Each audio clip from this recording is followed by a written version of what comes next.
I appreciate it, and I'm honored to be here today to kind of share a few thoughts with how our operation runs. But first, I'd like to congratulate the Bryes on all the work and everything they put into putting this picnic on. It takes a lot of hard work and a lot of effort, and they've truly done a great job. So congratulations on that. And I always enjoy coming to Wisconsin. It's green. There's good cattle, beautiful farms, and outstanding people. It's kind of a 360-degree difference from where it is back home. Like I said, from Minersville, Utah. If any of you are not familiar with it, it's down in the southern part of the state. We are 3 hours south of Salt Lake City, and we're 3 hours north of Las Vegas, Nevada.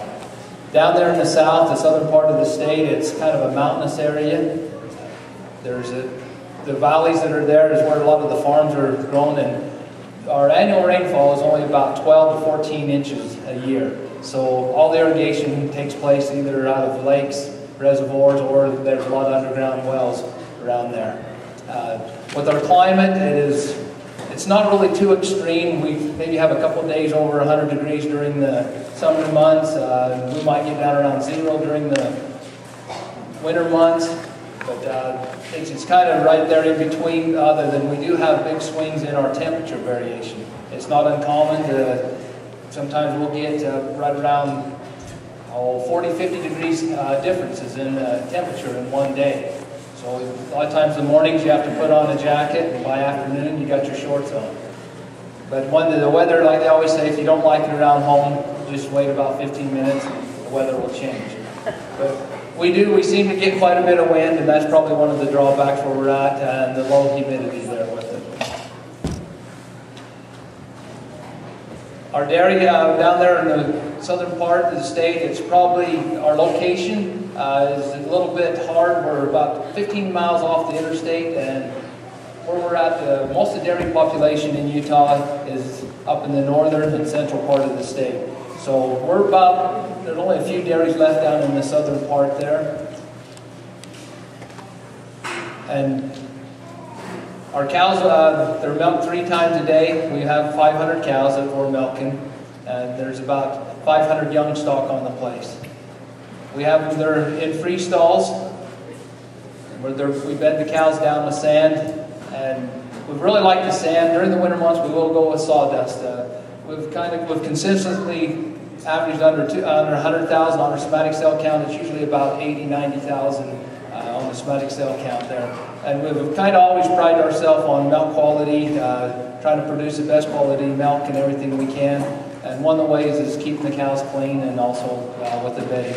We have an exercise lot down below so that the cows have access to, and they will probably use that about 9 months out of the year. They can use either the loafing stalls, or they will use the exercise lot. During the winter months, when we scrape the corrals, we will turn the cows, we'll let them go down. Even though there may be a little bit of snow on the ground, they can still go down below there and get some exercise. It really helps to get them off the concrete. Our milking parlor, it's a double tan herringbone. We have 2 people that milk in there at a time. Right around about 6.5 hours per shift is what it takes there. And one thing I want to, on our feeding program, we feed a TMR mix to the cows. They are fed twice a day with that mix, and our cows usually have about 70 to 80 cows in each one of the pens there. Our ration, what it'll do is it'll consist of, we have alfalfa hay with some grass hay and corn silage. Them are our forages. And then we have, we'll feed steam flake corn, we'll feed some cottonseed, beet pulp, distillers, and we have a custom-made pellet also for the cows. It's got a little bit of soybean meal and vitamins and minerals in it. Our rolling herd average is a little over 25,000 pounds. We run about a 3.5 butter fat and about a 3.1 protein test.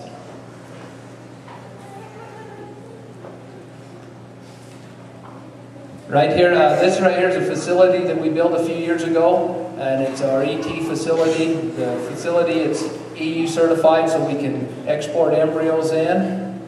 We've been doing a little bit of exporting, but not too much. But when we put this facility in here, we've done that to facilitate and make it a lot easier and nicer for doing the work that we have. We've got quite an ET program that we got going on, and we do our own, most of the time we do our own ET work. I've been doing my own ET work for about 20, 25 years now, and so we'll do probably right around 70, 80 cows a year that we flush. And then we turn around, we try to put in about 300 to 400 embryos a year. We put most of our embryos away fresh because we've been trying to make calves. That's one of our marketing thing. We've had a couple of sales, one in 2007, one this year, so we've been focusing on getting the calves made, and so calves on the ground has been what's been the most important for us there. We've looked at exporting a little bit. I think that's something that's probably going to come down the road. We're going to probably try to do that a little bit more. We're kind of looking to open up some more avenues with it.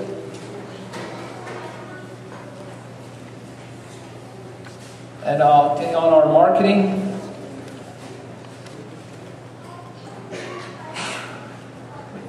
I'm going to tell you just a little bit about our marketing. One of our top cow families is the Abigail cow family. She's a Walkway Chief Mark daughter that we purchased back in 1990. And with that cow, there's been over 30 excellent descendants that's come from the cow. Out of the cow family, probably the one sire that probably we got as much notoriety out of was Canyon Breeze Allen. And his full sister was a 94-point Emery daughter, Ashley. And then she's got a 93-point daughter right now. That cow with Ashley, and then she's also the dam of Canyon with a couple of them bulls there, is what increased the popularity in the cow family. Right now, probably another young cow that we got that we're getting a lot of interest in. We have a Morty daughter. She's 94 points. She's a cow that we think's probably even got more of a future ahead of her. Her dam's an excellent jolt, and she is a maternal sister to Ashley and a maternal sister to the Allen bull. All the calves that we raise there on the place, we keep the bulls around. We probably put 8 to 10 bulls a year into AI, and then the rest of the bull, there's probably about 70 to 100 bulls that we sell to breeders around there in the local area. We've consigned probably about 10 to 12 animals a year to state and local sales, sometimes a little bit higher caliber, but in the past we have kind of held on to some of them so we could have the cattle for ourselves. We're kind of going to maybe broaden that out a little bit with what we're doing right now. And then one thing that we've started to do, we were kind of locked in. We only milk about 500 cows. So what we're doing right now, we sell probably about 40 or 50 head of milking cows a year. And we used to sell springers, but here a couple years ago we went into selling milk cows. And that's really worked beneficial for us. We take probably maybe 150 less for the milking cows than we would for the heifers. But what we found out with that is a lot of the cows, they're out of the middle of the herd, so we get to select from them. They've given us a calf or two, and we've got a couple of lactations of milk out of them cows. And so far this year, we've sold 80 head. We're back up over 500 again, so we're probably going to sell another 20 head. And to be able to do that is one thing we really focus on too is a calf program. And the calves, as soon as they're born, we're really strict with the colostrum. And we have about less than a 1% death loss on the calves there. We really enjoy showing it. My son Corey, he is the one that's into the showing and was fortunate this year was premier breeder of the state show, like I said, the Western Spring National. But once again, it's a pleasure to come and talk to you. Thank you.